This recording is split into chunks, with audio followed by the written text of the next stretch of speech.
Well, as you know, the weather is quickly cooling, the leaves are falling, and you know what that means. Time to be sure that your home is winter ready. So here to help is contractor and home improvement expert Anthony Carino. Hey, thanks so much for having me.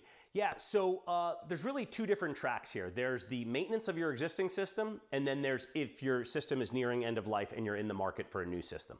So when it comes to maintaining your existing system, there's two really simple things. First, you're gonna call your HVAC professional and you're gonna have them service that unit twice a year, spring and fall. You want to do that in the shoulder seasons, it's the most economical time for a visit. You're not asking for emergency service in the dead of winter or the dead of summer. I equate this to the same as a doctor checkup. Go for your checkups. Don't wait until something catastrophic happens to you before you go to the doctor. Same principle with your HVAC system.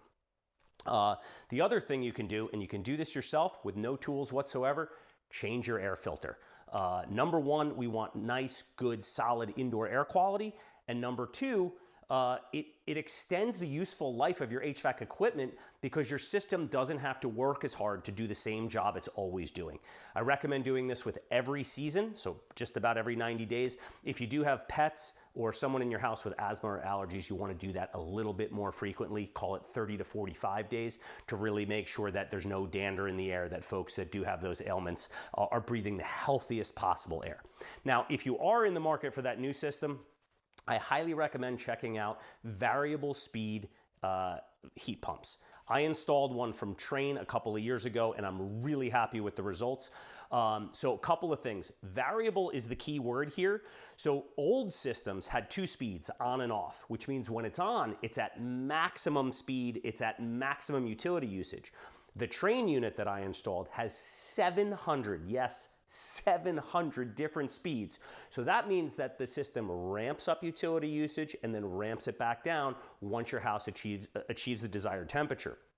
This is much lighter on your utility usage, much lighter on utility spikes, and I have found it's been really kind to my utility bill. The other thing that's nice is because the heat pump is electric, it qualifies under the Inflation Reduction Act for some tax credits.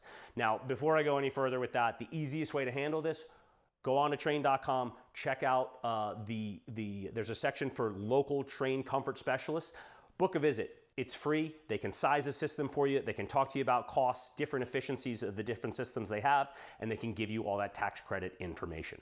Now, in terms of a few other DIY items you guys can do to maintain your homes, one, we want to make sure we have a nice, tight envelope. So the envelope of your home, the easiest way to think about it is what separates outdoor air, cold, from indoor air, warm, comfortable in the wintertime. So you'll just want to simply run your hand around edges of windows and doors. That is usually the culprit for deficient insulation. If you do feel any drafts, if you've got the skill set and you're comfortable DIY, you can pull that trim off, you can pull that casing off and fill in the voids with additional insulation. If you're not comfortable with it, hire a handyman. But you want to make sure that your insulation is really tight. You've got a great envelope that allows your system to work a lot more efficiently by keeping the outside out and the inside in. And the last one, it's going to sound silly, but it's the truth. It's about your thermostat setting.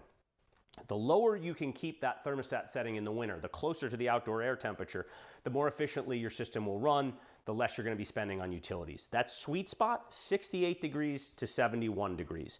If you can keep it in that zone, you're going to be really feeling the impacts positively on your utility bill. For more information on this stuff, check out Trane.com/residential. And again, look for that Find a Local Pro option. They can help you with additional questions and more information.